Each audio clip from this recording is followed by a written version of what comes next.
बिस्मिल्लाहिर्रहमानिर्रहीम। अस्सलाम वालेकुम नाज़रीन, आप यूट्यूब चैनल देख रहे हैं। मैं इमरान ख़ान हूँ। नाज़रीन, वादिय तीरा से बड़ी खौफनाक तस्वीर, वीडियोस और इतलात आ रही हैं। इसमें सिक्योरिटी फोर्सेस का अपना एक मौक़िफ़ है, लेकिन जो मकामी लोग बता रहे हैं या जो मकामी सियासतदान हैं वो बता रहे हैं, वो सूरत हाल बड़ी खौफनाक है। हुआ ये है कि सिक्योरिटी फोर्सेस ने एक जगह पे शेलिंग और फायरिंग की थी, उसके नतीजे में एक छोटी बच्ची शहीद हो गई। इसे जो बताया जा रहा है, मकामी सोर्सेज कह रहे हैं कि इसको एक मार्टर का शेल लगा है। ये मार्टर का शेल जो है सिक्योरिटी फोर्सेज ही फायर करती हैं, किसी और के पास तो होता नहीं है। तो ये एक मार्टर का गोला फेंका गया था जिसमें ये बच्ची शहीद हो गई। कुछ लोग कह रहे हैं कि शायद गोली लगने से शहीद हुई, लेकिन इस बच्ची की शहादत के बाद बड़ा सख्त रिएक्शन आया पूरे इलाके में। लोग बहुत बड़ी तादाद में इकट्ठे हुए और सुबह पहुंच गए जहां पे ब्रिगेड हेडक्वार्टर है, जहां पे मिलिट्री हेडक्वार्टर है, वहां पे उसके बाहर आ गए और लोगों ने पुरअमन एहतजाज शुरू कर दिया, शोर मचा दिया। इसकी भी वीडियोस मौजूद हैं। कुछ वीडियोस में लोगों ने कुछ गाड़ियां रोकी थी, उनमें से एक गाड़ी से लोग पूछ रहे थे कि नीचे उतरो, देखो बच्ची को क्यों शहीद किया है, तुम किससे लड़ रहे हो, क्यों मार रहे हो। तो किसी ने उन्हें जवाब नहीं दिया। वहां से फिर सिक्योरिटी फोर्सेज निकल गई और फिर लोग इकट्ठे होकर एहतजाज करते हुए पहुंच गए मिलिट्री हेडक्वार्टर के बाहर तीरा में। और ये उसके बाद फायरिंग हुई और फायरिंग के नतीजे में मुख्तलिफ इतलात आ रही हैं। कुछ लोग 3 लोगों की जाँ बहक होने की बात कर रहे हैं, कुछ लोग 6 लोगों की, कुछ 8 और 9 लोगों की भी बात कर रहे हैं कि इतने लोग भी वहां पे शहीद हो गए हैं। अब शोहदा की एग्जैक्ट तादाद, क्योंकि ये इलाका ऐसा है यहां से खबरें निकलती नहीं हैं और खबरें निकलने से एस्टेब्लिशमेंट बाद वक़्त रोक भी देती है, वो नहीं चाहते कि ज़्यादा नुकसान का पता चले। लेकिन अस्पताल से जो इतलात आई हैं उसके मुताबिक 8 अफराद कंफर्म जो है वो ज़ख्मी अस्पताल में पहुंचे हैं, जिनमें से एक की हालत तशवीशनाक है। अब ये जो सिक्योरिटी फोर्सेज है उनका ये कहना है कि लोग आए थे एहतजाज करने के लिए और उनका बड़ा जायज़ एहतजाज था। जो सिक्योरिटी फोर्सेज का एक बयानिया मीडिया की जानिब से फैलाया गया या सिक्योरिटी ज़राए ने जो मीडिया को बताया, वो ये कहते हैं जनाब कि ये लोग बिल्कुल पुरअमन आए थे, एहतजाज करने आए थे, उनका हक था एहतजाज करना, लोग ठीक एहतजाज कर रहे थे क्योंकि बच्ची की शहादत हुई थी और इस पे जवाब तो सिक्योरिटी फोर्सेज को देना था। लेकिन इसके बाद अगली कहानी जो सिक्योरिटी ज़राए से आई वो ये आ गई कि इन लोगों के ऊपर खवारिज ने फायरिंग कर दी। सिक्योरिटी फोर्सेज ये कह रही है कि इनके ऊपर फायरिंग की है खवारिज ने, दहशतगर्दों ने फायरिंग कर दी है, हमने फायरिंग नहीं की। तो ये जो मौक़िफ़ उनका आया, उसके बाद मैं अब आपको रद्द-ए-अमल बताता हूं। जो पाकिस्तान तहरीक-ए-इंसाफ के वहां के वुज़रा हैं उनका रद्द-ए-अमल क्या है, जो मकामी MPs हैं उनका रद्द-ए-अमल क्या है, ओवरऑल जो सियासतदान है उनका रद्द-ए-अमल क्या है, और उसके अलावा कुछ वीडियो सामने आ गई। ये जो वीडियो सामने आई ना, इन्होंने जो सिक्योरिटी फोर्सेज का बयानिया उसको उड़ा के रख दिया। फोर्सेज ने कहा जी कि हमने तो, फौज ने गोली चलाई नहीं लोगों के ऊपर, लेकिन जब वीडियोज आई तो उसमें साफ देखा जा रहा है कि फौज सीधी गोलियां चला रही है और लोगों के ऊपर फायरिंग की जा रही है। अब इसमें अभी तक जितने भी बयानात आए हैं वो तमाम बयानात बड़ा क्लियरली ये बता रहे हैं कि जो भी किया ये सिक्योरिटी फोर्सेज ने किया। सुहेल अफरीदी सूबाई वजीर है, वो ये कहते हैं रियासत पर काबिज दरिंदे इंसानी इकदार भूल चुके हैं, मासूम लोगों को मारना इनका मामूल बन चुका है। वादिय तीरा में पुरअमन मुजाहिरीन को शहीद करना इस बात का वादे सबूत है कि रियासत पर काबिज दरिंदे हमें कीड़े मकोड़े समझ बैठे हैं। लेकिन इस दफा हम किसी भी किस्म की डॉलरी जंग का ना हिस्सा बनेंगे और ना ही किसी मखसूस टोले को अपने खून से जजीरे खरीदने देंगे। ये खुद साख्ता दहशतगर्दी है जिसका फैसला लंदन प्लान में बंद कमरों में किया गया था और हालात खराब होने से पहले हमने पूरी कौम को इसके बारे में आगाह किया था। खून के सौदागर ये भूल चुके हैं कि ये सन 2004, 2002 नहीं है, ये 2025 है और अब हर शहरी बाशऊर हो चुका है। इंशाल्लाह आपके गलत फैसलों को मानने से पहले भी कई दफा इनकार कर चुके हैं और आइंदा भी करेंगे। हम अपनी कौम के साथ खड़े थे, खड़े हैं और खड़े रहेंगे। इस जुल्म, जबर, फस्तायत और मासूम कबाइलियों का खून बहाने की हम बहुत दफा मजम्मत कर चुके हैं, लेकिन अब फैसला सड़कों पर करने का वक्त आ गया है। तमाम पख्तूनों को इस खुद साख्ता आग, जो कि डॉलरों के पुजारी लगा चुके हैं, इसको रोकने के लिए सड़कों पर आना होगा, वरना ये आग अगर खैबर पख्तूनख्वा में लगी है तो इसकी तपिश कराची, लाहौर और इस्लामाबाद में भी महसूस होगी। अब नाज़रीन, इसमें एक स्टेटमेंट जो है वो शामदाना गुलजार साहिबा का भी है, और उन्होंने तो बड़ा क्लियरली जो स्टेटमेंट दिया उसमें उन्होंने एक बात की है कि ये कौन सी रियासत है जो मादनियात के लिए अपने निहत्ते शहरियों का खून कर रही है। उनका ये कहना है कि ये जो ऑपरेशन किए जा रहे हैं या शहरियों का खून बहाया जा रहा है, ये इसलिए हो रहा है कि हमारी मादनियात पे कब्जा करना चाहती है रियासत। और रियासत पाकिस्तान को पता भी, डार साहब भी अमेरिकन के साथ मादनियात की जो मिनरल्स हैं, कीमती मिनरल्स, उनकी वो क्रिटिकल मिनरल्स उन्होंने वर्ड यूज किया मार्को रूबियो ने, ये भी उसी की बात करके आए, आर्मी चीफ भी उसी की बात करके आए, डोनाल्ड ट्रंप भी उसी की बात करते हैं, उनकी गवर्नमेंट अमेरिका की वो इसी की बात करती है कि उन्हें खैबर पख्तूनख्वा के जो कीमती मादनियात हैं कबायली इलाकों के, उन सब पे अमेरिका को कंट्रोल चाहिए और पाकिस्तान की हुकूमत ये कंट्रोल देना चाहती है। इसमें ये अपनी जेबें भरेंगे और अवाम के हाथ कुछ नहीं आएगा। मैं पाकिस्तानी अवाम को एक बात का यकीन दिलाना चाहता हूं कि ये एस्टेब्लिशमेंट और ये हुकूमत आपकी सारी मादनियात बेच देंगे अमेरिका को खुश करने के लिए, और ये अपनी जेबें भर के यहां से भाग जाएंगे। आपके पल्ले कख नहीं आएगा। माजी में भी इन्होंने यही किया, ये अभी भी यही करेंगे। नाज़रीन, यहां पे एक सवाल जो है वो इकबाल अफरीदी साहब ने उठाया है। उन्होंने क्या सवाल उठाया, जरा सुने आप। कमांडर तीरा से ये पूछना चाहता हूं कि आपको ये अख्तियार किसने दिया कि पुरअमन शहरियों पे आप गोली चलाए? हमने तो ये बंदूक इंडियन को मारने के लिए दिया है, कौम के बच्चों को शहीद करने नहीं दिया। लिहाजा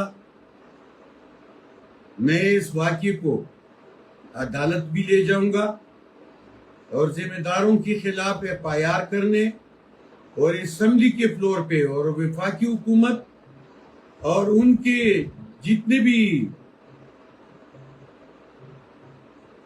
कंसर्न जिम्मेदार है उनसे भी मैं इस बात को। अच्छा जी, ये आपने सुना इकबाल अफरीदी साहब को। वो तो साफ कह रहे हैं कि सेक्टर कमांडर से पूछना चाहता हूं मैं, और कमांडेंट से पूछना चाहता हूं कि यहां पे गोलियां क्यों चलाई, और हमने तो आपको बंदूक दी है इंडिया से लड़ने के लिए, आप बंदूक से हमारे बच्चों को मार रहे हैं, और ये बंदूक तो रियासत ने दी है ना, तनख्वाह तो आप रियासत से लेते हैं। अब इसी तरह का जो स्टेटमेंट है वो सेनेटर मुश्ताक अहमद साहब का भी है। वो इस बारे में कहते हैं कि वादी तीरा में जिला खैबर में सिक्योरिटी फोर्सेज की तरफ से फायर किया जाने वाला मार्टर गोले से एक बच्ची की शहादत के बाद इलाके के अवाम के पुरअमन एहतजाज पर सिक्योरिटी फोर्सेज की फायरिंग से 6 बेगुनाह सिविलियन मुजाहिरीन की शहादत की इतलात आ रही हैं। ये बदतरीन हुकूमती दहशतगर्दी है। क्या कबायली अवाम को अपने जिगर गोशों के कत्ल पर एहतजाज का हक नहीं है? क्या पुरअमन आईनी एहतजाज का जवाब सीधी फायरिंग और मुजाहिरीन का कत्ल है? इस्लामाबाद में भी यही हुआ था ना, सीधी फायरिंग कर दी थी अवाम के ऊपर। तीरा के मजलूम अवाम के साथ हूं मैं। इस हुकूमती कत्लो गारत गिरी की मजम्मत करता हूं। इस अंदोनाक वाक़या की अदालती इंक्वायरी का मुतालबा करता हूं। फौजी ऑपरेशन, सिविलियंस आबादी पर बमबारी, मार्टर गोलों की फायरिंग, ड्रोन हमले फौरी बंद किए जाएं। ये जनाब स्टेटमेंट है सेनेटर मुश्ताक अहमद साहब का। इसमें जो मोहसिन दावड़ है उन्होंने भी एक स्टेटमेंट दिया। इनका ताल्लुक पाकिस्तान तहरीक इंसाफ से नहीं, इनकी अलग जमात है, और इन्होंने भी बड़ी शदीद मजम्मत की है इसकी। और इस सारी चीज़ को इन्होंने कहा जी सिक्योरिटी फोर्सेज की मजम्मत करता हूं मैं कि उन्होंने फायर खोला या फायरिंग की सिविलियंस के ऊपर तीरा में। तो इन्होंने भी ये कहा कि ये सिविलियंस के ऊपर जो फायरिंग है ये सिक्योरिटी फोर्सेज ने की है। इनके अलावा और लोग भी यही कह रहे हैं कि ये जो फायरिंग हुई है सिविलियंस के ऊपर ये सिक्योरिटी फोर्सेज ने की है। वीडियोस भी आ चुकी हैं, बहुत सारी चीजें आ गई। अब कुछ चीजें क्लियर हो गई। नंबर एक बच्ची शहीद की गई, पहले ये गलती। उसके बाद लोग पुरअमन एहतजाज कर रहे थे और इसका एतराफ खुद सिक्योरिटी इदारे ने किया जी लोग पुरअमन थे और वो अपने हक के ऊपर एहतजाज कर रहे थे। फिर इन्होंने कहा दहशतगर्दों ने गोली चलाई, वीडियोज आ गई, पता चल गया दहशतगर्दों ने नहीं चलाई, गोलियां सिक्योरिटी फोर्सेज ने चलाई। और उसके बाद लोगों ने पथराव भी किया, लोगों ने पथराव किया। ये वीडियोस इसकी भी आ गई कि लोग भी पथराव कर रहे थे, लोग शदीद मुस्तरब थे, गुस्से में आ गए थे कि पहले बच्ची शहीद होगी, अब फायरिंग की जा रही है। और फायरिंग के नतीजे में अभी तक इतलात मुख्तलिफ आ रही है। सबसे कम जो शहादतों की इतला है वो 3 की है, और जो ज़्यादा से ज़्यादा है वो 8 की है कि 8 लोग शहीद हो गए हैं। लेकिन अभी तक कोई कंफर्मेशन नहीं है, इलाका ऐसा है, मैंने आपको पहले भी बताया। और जितने मकामी सियासतदान हैं, जो वहाँ के लोकल सियासतदान हैं, वो भी ये बता रहे हैं, अस्पताल जो लोग हैं वो भी ये बता रहे हैं कि सिक्योरिटी फोर्सेज ने फायरिंग की है। जो लोग जख्मी हैं वो खुद बता रहे हैं कि हमें गोली सिक्योरिटी फोर्सेज ने मारी है। तो अब सवाल ये पैदा होता है कि सिक्योरिटी फोर्सेज क्यों लोगों को गोलियां मार रही है? ये क्या नया शौक चढ़ गया इन्हें?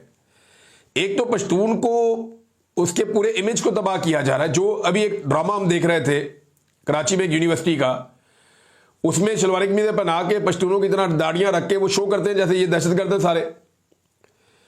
आप पूरे एक कल्चर को दहशतगर्द करार देने के तुले हुए हैं और उनको मारते चले जा रहे हैं। क्या उनका खून का रंग कोई और है? क्या वो कीड़े मकोड़े हैं? वो इंसान नहीं है? क्या सिर्फ आपके हकूक है, उनके हकूक नहीं है? कि लाहौर में और कराची में किसी को कुछ नहीं होना चाहिए, रावलपिंडी में किसी को कुछ नहीं होना चाहिए, लेकिन यहां कोई पश्तून मारा जाता है तो मारा जाए, कोई बलोच मारा जाता है मारा जाए, कोई कोयटा का रहने वाला हमारा पश्तून मारा जाता है तो मारा जाए, कोई गरीब मारा जाता है, चलो पंजाब का भी तो वो भी मारा जाए। सिर्फ हक जो है वो पाकिस्तान में अशराफिया का है, यही इंसान है, अशरफुल मखलूकात सिर्फ ये हैं, बाकी सारे कीड़े मकोड़े हैं। ये नाजरीन पाकिस्तान के साथ हो रहा है और पाकिस्तानियों के साथ लगातार किया जा रहा है। और जहां इन्होंने जाकर लड़ना है वहां लड़ने की इनमें सलाहियत ही नहीं है, वहां ये बात ही नहीं कर सकते, वहां इनका मुंह ही नहीं खुलता। मिसाल के तौर पे ये आप देखें स्टेटमेंट मोहसिन नकवी का, ये बदकिस्मती से पाकिस्तान का वजीरे दाखिला है और इसका स्टेटमेंट देखें, ये एक एतराफ कर रहा है। एक्चुअली तो मैं इसको एक सरेंडर ही कहूंगा।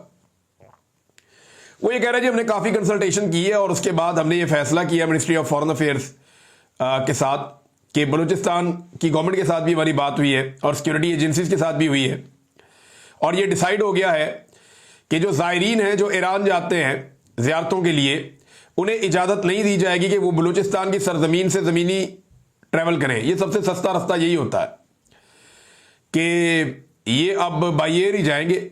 जो लोग कम पैसे देकर बाई रोड चले जाते थे वो अब नहीं जा सकेंगे। मोहसिन नकवी का जी फ्लाइटें बढ़ा देंगे, ये कर देंगे, वो कर देंगे, फैसिलिटेट करेंगे, लेकिन जो गरीब लोग बेचारे ज़ायरीन जाते थे वो अब नहीं जा पाएंगे। और ये एक बहुत बड़ा सरेंडर है मोहसिन नकवी का। मोहसिन नकवी की एक बात आपको याद दिलाऊं, ये वही मोहसिन नकवी है जो बहुत बड़े बड़े दावे किया करता था। इसी मोहसिन नकवी ने इन दहशतगर्दों के बारे में क्या कहा था, जरा ये सुने आप। ये मसला नहीं है, मैं आपको ये भी बता दूं, अभी हम ये बात कर रहे थे ऑपरेशन की, किसी ऑपरेशन की कोई जरूरत नहीं है। ये एक एसएचओ की मार है और आप देखेंगे ये एक एसएचओ की मार रहेंगे इंशाल्लाह ताला। इनके लिए कोई लंबी चौड़ी हमें साइंस करने की जरूरत नहीं है। ये दहशतगर्द हैं और दहशतगर्दों का मुकाबला करना हमारी सिविल आर्म फोर्सेज भी जानती है, हमारी आर्म फोर्सेज भी जानती है, हमारी पुलिस भी जानती है और इनका बंदोबस्त होगा। ये जब जाफर एक्सप्रेस वाला इंसिडेंट हुआ तो हमने खतरे की निशानदेही की, पाकिस्तान की मीडिया ने बताया, क्योंकि ये नया आदमी है मोहसिन नकवी, इसको आइडिया ही कुछ नहीं है कि वजारत दाखिला कहते चलती है, सिर्फ आर्मी चीफ से ताल्लुक है। तो ये आके वजारत दाखिला पे भी बैठ गया और पीसीबी पे भी बैठ गया, ताल्लुकात का फायदा उठा रहा है और क्या है। तो अब ये जो मोहसिन नकवी है इसने दावा किया कि एक एसएचओ की मार है दहशतगर्द। अब वो एसएचओ किधर है जिसकी मार थे दहशतगर्द? आज दहशतगर्दों से दहशतजदा होकर इन्होंने सरेंडर कर दिया कि हम भाई जमीनी रास्ते इस्तेमाल नहीं कर सकते। जब हम ये कह रहे थे कि बलूचिस्तान में नो गो एरियाज बन गए हैं, जब हम ये कह रहे थे कि बलूचिस्तान में कोई ट्रैवल नहीं कर पा रहा, तमाम शाहराहों के ऊपर कंट्रोल हो गया है उन लोगों का जो रियासत मुखालिफ हैं, जब हम ये बता रहे थे कि पाकिस्तान की गवर्नमेंट की रिट खत्म हो चुकी है बलूचिस्तान से, आज सिक्योरिटी फोर्सेज वहां पे टके टोक रही हैं और उनको बंद कर दिया गया है उनके अपने कंटोनमेंट्स के अंदर, वो बाहर निकल के गश्त नहीं कर पा रहे, एक एसओपी के साथ वो चलते हैं। हालात जब हमने ये बताए थे कि इनका कंट्रोल चला गया है तो ये हमारे दुश्मन हो गए, इन्होंने कहा ये तो मुल्क के दुश्मन है। और आज उन्हीं हालात की वजह से ये ज़ायरीन को मना कर रहे हैं कि आप बाई रोड नहीं जा सकते। और ये कहता था कि एक एसएचओ की मार है सारे दहशतगर्द। किधर है वो एसएचओ? फील्ड मार्शल आपका अपना घर का आदमी है, फिर भी आप लोगों को कह रहे हैं जनाब जमीन से आपने नहीं जाना, हम आपको बाई एयर भेजेंगे। कल जब वहां पे खतरा हो जाएगा तो कहेंगे जी बाई एयर भी अब हम नहीं भेज सकते। ये एक्चुअली एक तरह का सरेंडर है जो हमारी रियासत ने दहशतगर्दों के सामने किया है और ये दहशतगर्दों की एक बड़ी कामयाबी है। वो ये रजिस्टर करने के लिए कामयाब हो गए जनाब कि ये रास्ता हम नहीं देते। और गोली किस पे चलाएंगे? जो निहत्था होगा, जो कमजोर होगा। बंदूक वाले से मुकाबला करें ना, निहत्ते आदमी को, कमजोर आदमी को, एक पॉलिटिकल पार्टी को, साबिक वजीर आजम को जो गोली नहीं चलाता, आगे से मारता नहीं, उसको पकड़ के अंदर बंद किया, उसकी बीवी को बंद किया हुआ है। इनका सबसे अच्छा शुगल यह है कि कमजोर आदमी को पकड़ो, उसको मारो। सबसे अच्छा इनका शुगल ये है जिससे ये बहुत खुश होते हैं, कमजोर को मारो, जो आगे से ना मारे उसको मारो, सहाफी को उठा लो, किसी शायर को उठा लो, किसी सियासतदान को उठा लो, इनको मारो, इनको जूते मारो, इनको रगड़ा दो, इनको गोलियां मारो। वो बच्चे बेचारे वादी तीरा में जब ये फायरिंग के विजुअल्स आ रहे थे तो वहां कुछ मनाजिर है कि बच्चे जमीन पर लेटे हुए, सहमे हुए और गोलियां चल रही हैं। आप अंदाजा करें कि सिक्योरिटी फोर्सेस गोलियां चला रही हैं, बच्चे जमीन पर लेट के अपनी जान बचा रहे हैं। किससे बचना चाहते हैं ये बच्चे? कौन इनके लिए खतरा बना हुआ है? तमाम जितने भी आपके वहां के मकामी सियासतदान हैं या मकामी अमायदीन हैं, आप किसी से भी बात कर लें, वो सारे एक ही बात कर रहे हैं, एक ही बात कर रहे हैं सारे लोग कि यार ये सिक्योरिटी फोर्सेस ने गोली चलाई और इन्हीं से हम लोग खौफजदा हैं और इन्होंने बच्ची को भी शहीद किया और उसके बाद जो लोग एहतजाज के लिए आए उन्हें भी इन्होंने शहीद किया और जख्मी किया। ये मकामी लोग कह रहे हैं। हालांकि सिक्योरिटी फोर्सेज के जराए इसका डिनाई दे रहे हैं। वो कहते हैं जी हमने नहीं मारा, वो कहते हैं जी ये तो खुद ही मर गए, इनको मार गए कुछ दहशतगर्द आके। दहशतगर्दों ने भी मारा तो आपने तो बचाना था ना, तो आपने बचाने की बजाय क्या किया? बजाय बचाने के वहां पे और नुकसान कर दिया। इवन लोग आपके खिलाफ हो गए। ये नफरत नाजरीन फैलती चली जा रही है, फैलती चली जा रही है और इसका रीजन ये है कि एक आदमी को कंट्रोल करने के लिए ये अमेरिका को अपने मादनियात देना चाहते हैं कि अमेरिका हमसे खुश हो जाएगा तो इमरान खान के बारे में कोई किसी किस्म की पूछगछ नहीं होगी, हम जितनी मर्जी इंसानियों को की पामालिया करेंगे, हमें इजाजत मिल जाएगी कि इमरान खान को दीवार के साथ और लगा के चुन दें दीवार में। लिहाजा अमेरिका को इन्होंने मादनियात देने, वो मादनियात देने के लिए इन्हें पहले वहां ऑपरेशन शुरू करना पड़ेगा, ऑपरेशन पे मकामी लोगों को निकालना पड़ेगा और मकामी लोगों को निकालने के लिए इस तरह के वाकयात करने पड़ेंगे। ये वहां के लोग कह रहे हैं, मैं नहीं कह रहा, ये वहां के एमएनएस कह रहे हैं। शानदाना गुलजार ने आप ये बात की है, बाकी लोगों ने ये बात की है, बार बार वो ये कहते हैं। मुराद सईद ने इसके बारे में बात की है और ये एक 27वीं आईनी तरमीम आने वाली है। मैंने आपको आज से चंद दिन पहले ये बात बताई थी, अब बाकी सहाफी भी कह रहे हैं, बल्कि इसकी तस्दीक की है बड़े अच्छे सहाफी है हमारे एजाज सैयद साहब, उन्होंने भी, कि फजलुर रहमान साहब बड़ा अहम रोल प्ले करने वाले हैं ये मादनियात अमेरिका को देने के हवाले से। ये आईनी तरमीम में भी रोल प्ले करेंगे और वैसे भी जो घटिया रोल ये प्ले करेंगे अपनी मादनियात अमेरिका को देने के लिए, वो सबको आइडिया है। पता नहीं इन्होंने इस मुल्क में रहना नहीं है, इसकी हर चीज को बेच के ये भागने के चक्कर में पता नहीं क्या करना चाहते हैं। ये मेरी समझ से बाहर है। जिसने इस मुल्क के साथ रहना हो, जिसका मुस्तकबिल इसके साथ वाबस्ता हो, वो कैसे इस तरह की लुटमार का हिस्सा बन सकता है। और नाज़रीन, जब पाकिस्तान में दहशतगर्दी हो रही है ना, एक हफ्ते के अंदर पाकिस्तान के 3 मेजर फौज के शहीद हो गए। ये गुज़िश्ता चंद महीने जो है पाकिस्तान की फौज के लिए मुश्किल तरीन महीने दहशतगर्दी में लड़ाई के हवाले से। जब पाकिस्तान की फौज का मुश्किल तरीन वक्त है, जब लोग भी उनके खिलाफ हो गए, पाकिस्तानी जो है उनके अंदर और पाकिस्तान की फौज के बीच में खलीज पैदा हो गई है बदकिस्मती से, और वो मिलिट्री एस्टेब्लिशमेंट के फैसलों की वजह से हुई है।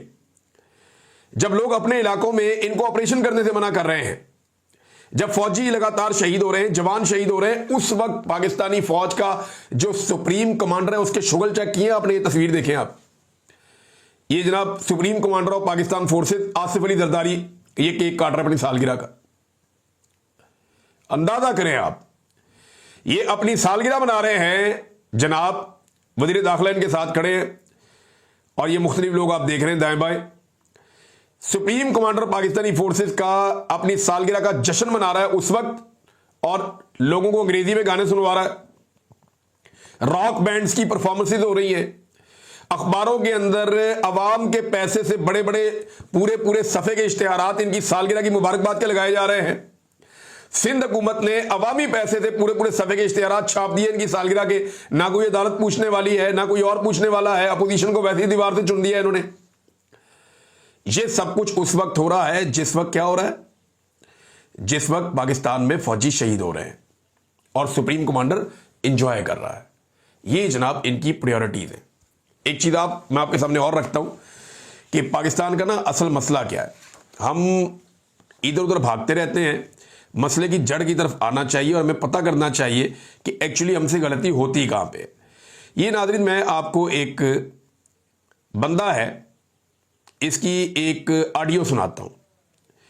और ये साहब जो हैं, ये मियां अजहर शाद हैं और ये लाहौर चैम्बर से इनका ताल्लुक है और इन्होंने क्लास ले ली है वफाकी हुकूमत की एक मीटिंग में, बजट के हवाले से और बाकी चीज़ों के हवाले से इनके तहफ़्फ़ुज़ात हैं। अब ये क्या कह रहे हैं ज़रा पहले आप ये सुन लें। अपने मिनिस्टर साहब की बात बड़ी खूबसूरत लगी इकबाल हसन साहब की कि माफियाज है। तो सर हमारी सियासत में भी तो माफियाज हैं जो 40 साल से एक ही जगह पे बैठे हैं। IPP का 24,000 अरब रुपए का नुकसान हो गया है। ये माफियाज नहीं तो किया है। और 25,000 अरब रुपए अंडर इनवॉइसिंग और स्मगलिंग का हो गया, फॉरेन ट्रेड का, ये भी माफियाज नहीं किया है। और ये जो बजट आपने पेश किया ये माफियाज नहीं किया है। अगर आप माफियाज हमें समझते हैं तो आप माफियाज से कम है। 40 साल से आप हुकूमत में बैठे हैं, आपने क्या तरक्की की है? 135 अरब डॉलर आपने कर्जाई कर दिया, 200 अरब डॉलर आप लोगों का बाहर पड़ा है और आप कहते हैं इन्वेस्टर लेके आए पाकिस्तान में। How may is possible? अच्छा जी, ये बंदा बात कर रहा है एहसन इकबाल से। आगे एहसन इकबाल बोले हैं तो आगे से इनके जवाब जरा सुने आप। जो प्रेसिडेंट साहब आपको बड़ा रिस्पेक्ट है, इधर किसी ने आपको ना माफिया कहा है। आपने कहा है माफियाज है, आपने खुद कहा है माफियाज है। मिनिस्टर साहब गुफ्तगू ये है कि आपकी पॉलिसी स्टेबल नहीं है। आप पॉलिसी तो अच्छा जी, ये अब बेइज्जती कर रहे हैं सियासतदानों की कि जनाब आप माफियाज हैं, हम माफियाज नहीं हैं और ये और वो है। लेकिन देखें, पाकिस्तान में सियासतदानों की तो हुकूमत ही नहीं है। मईशत तो चला रही है पाकिस्तान की मिलिट्री एस्टेब्लिशमेंट और फैसले तो वो कर रहे हैं, वजीर खजाना भी उनका अपना है। तो कंट्रोल तो सारा का सारा फील्ड मार्शल आसिम मुनीर साहब के पास है या मिलिट्री एस्टेब्लिशमेंट के पास है। सिंपल अल्फाज में आप कहें तो उनसे जब ये मिलकर आते हैं तो तब इनकी जबान से किस तरह की शीरीनी टपक रही होती है, जरा वो भी आप जरा इन्हीं साहब का आप स्टेटमेंट सुने। ये जनाब एक सहाफ़ी हैं, उनके शो में ये क्या कह रहे थे, ये 2 दिन पहले जब ये आर्मी चीफ से मिलकर आए, फील्ड मार्शल से। ये सुने आप जरा, उस वक्त का इनका स्टेटमेंट देखें आप। कैद मुहिब वतन फील्ड मार्शल साहब ने हमारी बात को तकरीबन 2.5 घंटे तक सुना और जो मुलाकात 2 घंटे के लिए तय हुई थी वो 3.5 घंटे तक चली गई। खाना डिनर बहुत अच्छा दिया उन्होंने, मगर उन्होंने जिस दिलचस्पी से और अपने हाथों से और जिस तरह उन्होंने नोट्स लिखे थे, मैं सलूट करता हूं कि इस तरह काश हमारे पाकिस्तान के सियासतदान इनसे सबक हासिल करें और सीखें कि दुनिया में तरक्की करने के लिए सिपासलार कहां कहां जाएंगे। फील्ड मार्शल साहब ने जिस मोहब्बत से हम सब कारोबारी लोगों को इज्जत और एहतराम का रिश्ता दिया है, ये सदियों बाद ऐसी मुलाकातें होती हैं जिसमें उन्होंने हर सेक्टर को फर्दन हर सेक्टर के प्रॉब्लम को जाती प्रॉब्लम समझा। सदियों बाद ऐसी मुलाकातें होती हैं जिनका कोई ताल्लुक नहीं मईशत से, ना जिन्होंने मईशत पढ़ी है, ना उनको मईशत की समझ है, और उन्हीं के फैसलों की वजह से, मिलिट्री एस्टेब्लिशमेंट के फैसलों से आज पाकिस्तान की मईशत खड़ी नहीं हो पा रही। सारे मुल्कों की खड़ी होगी मईशत, हमारी नहीं खड़ी हो रही। वजह यही है ना कि मिलिट्री एस्टेब्लिशमेंट फैसले करती है, जो लोग बेचारे मईशत को समझने वाले उन्हें फैसले करने नहीं दिए जाते। उधर तारीफें, जिसके हाथ में डंडा उसकी तारीफें ही तारीफें, ये बंदा वही है। और जो बेचारे डंडे वालों ने लाके बैठाए हुए हैं उनको ये भी डंडा लेके पड़ गया। सियासतदानों को यह बात समझनी होगी कि वो टके टोकरी हो चुके हैं, उनकी इज्जत खाक में मिल चुकी है। आज एक फौजी के हाथ में डंडा है तो पूरा पाकिस्तान का हर तबका उसी को सलाम कर रहा है। ब्यूरोक्रेसी, पुलिस, ताजर, बड़े बड़े बिजनेसमैन, जागीरदार सारे उनके कंट्रोल में हैं और सियासतदान की इज्जत टके की नहीं रही। और वजह पता है क्या है? वजह यह है कि जब वोट को इज्जत दो का नारा लगाने वालों ने बूट को इज्जत दे दी तो फिर यही होना था, और आज वो आपको नजर आ रहा है। अब तक के लिए इतना ही। अपना ख्याल रखिएगा, अपने इस चैनल का भी। अल्लाह हाफ़िज़।